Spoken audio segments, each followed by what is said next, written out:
उत्तर प्रदेश में मदरसों का सर्वे लगभग पूरा हो चुका है। अगर बात की जाए उत्तर प्रदेश में मदरसों की तो 16,461 मदरसे हैं, जिनमें से केवल 560 को सरकारी अनुदान है। सवाल ये उठता है कि जो इतने मदरसे हैं वो चल कैसे रहे हैं। इसी मुद्दे पर बातचीत करेंगे। शाहिद हुसैन जी हमारे साथ है कि आखिर पूरा मामला क्या है, क्योंकि कुछ लोगों ने विरोध भी करा कि भाई ये सर्वे नहीं होना चाहिए। शाहिद जी, पूरा का पूरा मामला क्या दिखाई दे रहा है जो ये बहस छिड़ी हुई है कि सर्वे होना चाहिए? सरकार कह रही है कि हम इनको आधुनिक करेंगे, लेकिन वही जो मदरसों के संचालक है वो कह रहे हैं हमको नहीं चाहिए। अगर कोई मुस्लिम पढ़ लिख के इंजीनियर डॉक्टर बन जाएगा तो कुछ दिक्कत हो जाएगी। ऐसा मुसलमान को इंजीनियर और डॉक्टर की आवश्यकता कम है, क्योंकि आज का जो युग है वो बैलेट युग है। अब पानीपत के युद्ध नहीं होंगे, अब प्लासी की लड़ाई नहीं होगी, अब बैलेट वार होगा। बैलेट वार में जिसकी संख्या वो जीतेगा। इसलिए हाँ, मुसलमान जानता है कि इन बेवकूफ़ी की चीज़ों में कुछ नहीं रखा। डॉक्टर इंजीनियर तो कहीं से भी खरीदे जा सकें, कोई बहुत बड़ी बात नहीं है। मान लो आप ज्यादा ज्यादा 20,000 डॉक्टरों की आवश्यकता, तो 20,000 डॉक्टरों को खरीदना कोई मुश्किल नहीं है। लेकिन वोट के लिए करोड़ों की संख्या चाहिए। असली जो चीज़ है वो यहाँ वोट है। तो इसलिए मताधिकार के लिए उस आदमी की आवश्यकता, उन्हें बसाने के लिए अवैध जमीनें चाहिए। अब मैं आपको इससे बड़ी क्या बात होगी, दिल्ली के पास ही जिसमें सीए और वो दोनों आंदोलन चले थे, उस आंदोलन के पीछे सिर्फ कारण यह है कि जहाँ जमुना का पानी बह रहा उससे 3 मीटर दूर 1 लाख रुपए एक फ्लैट की जमीन की कीमत। कोई उससे पूछे बंधे के अंदर जमीन किसकी आ गई, वो गुंडों की और राजस्व विभाग के अधिकारियों की। इसलिए वो आसानी से बिक रही है और उस पर भवन का निर्माण हो रहा, उसी में मदरसे और मस्जिद का भी निर्माण हो रहा। अच्छा, अगर बात की जाए एक मदरसे की तो महीने में कितना खर्च आ जाता होगा लगभग? अगर एक मदरसे में 150 बच्चे भी खाना खा रहे, उसमें 150 बच्चों का हो गया, कम से कम उसमें 5 पढ़ाने वाले उस्ताद होंगे।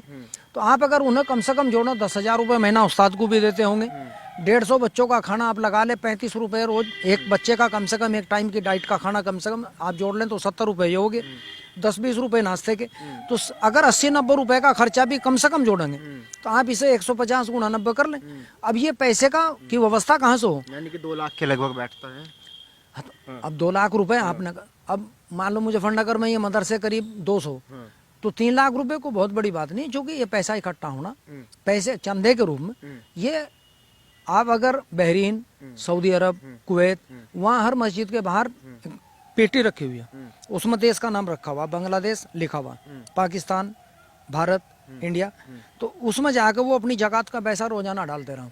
अब वहाँ चूंकि 2.5% की जकात के हिसाब से वो करोड़ों वहाँ के दिनार और रियाल हो जाए, भारत में आकर वो अरबों रुपए हो जाए, तो उसके डिवीजन से इनका काम चल जाए, ये कोई बहुत बड़ा मुश्किल काम नहीं है। अच्छा, लगातार ये भी आरोप लगता है कि भाई जितने भी मदरसे हैं इनको फंडिंग बाहर से होती है, पीएफआई जैसी संस्था भी इनको फंडिंग करती थी।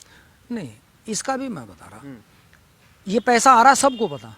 इसके लिए बहुत साधारण व्यवस्था, हर जिले में एक लोकल इंटेलिजेंस यूनिट।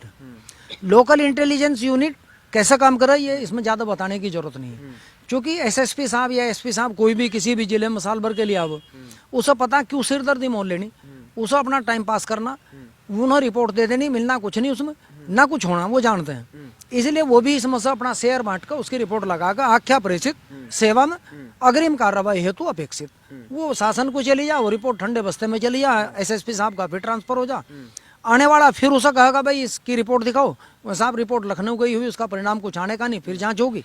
इस जांच का जो प्रक्रिया ये निरंतर और सतत ये चलती रहेगी। अच्छा साहिब जी, एक बात मैं आपसे पूछना चाहूंगा, तमाम लोगों के मन में भी ये सवाल है, लोग कहते हैं कि भाई आखिर मदरसे में सब पढ़ाया क्या जाता है, क्योंकि प्रधानमंत्री का नाम नहीं पता होता, राष्ट्रपति का नाम नहीं पता होता, मुख्यमंत्री का नाम नहीं पता होता।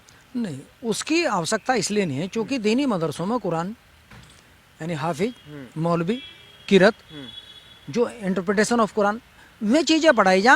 प्रधानमंत्री भारत का कौन है, इससे दीन का कोई ज्यादा वास्ता नहीं है।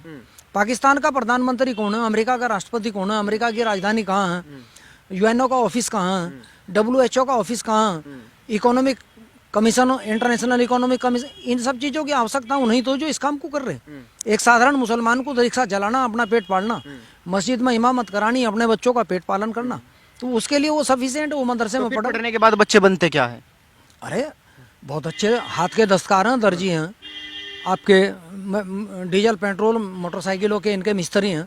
भाई जो हाथ की दस्तकारी वो सब मुसलमानों के पास ही अच्छी खासी आमदनी उससे, उनकी इनकम कहाँ कम है। मुसलमान ने कभी बेरोजगारी का विषय उठा, ये भी हिंदुओं का ही विषय, क्योंकि हिंदू अगर ये कहा जाए वो बड़े पेट का, उसका लाखों से कम काम नहीं चलता। मुसलमान हजारों में अपनी नौकरी कर ले, हिंदू लाखों में नौकरी करे। यही तो कारण है कि हिंदू को एक बच्चा अगर हो जाएगा तो दूसरे की चिंता उसे ही होने लगे कि इसके रोजगार का क्या होगा। मुसलमान का अगर 10 बच्चे भी होंगे तो उसे पता है कि देने वाला खुदा है, ये सारी व्यवस्था खुदा के हाथ में। और फिर दूसरे इसका सबसे बड़ा जो लॉन्ग पीरियड का एक रिजल्ट वो ये जानता है कि ये बैलेट वार है, इसमें राशन कार्ड उसी का बनेगा, मकान उसी का आवेगा, जो आने वाली शासन या मतलब सरकार की सुविधाएं वो उसे ही मिलेंगी। उसे एक बड़े को क्या मिलना, उसमें रिपोर्ट चली जाएगी इसकी आमदनी जो 72 रुपये वार्षिक से ज़्यादा, इसलिए अनुदान की सभी श्रेणियों से बाहर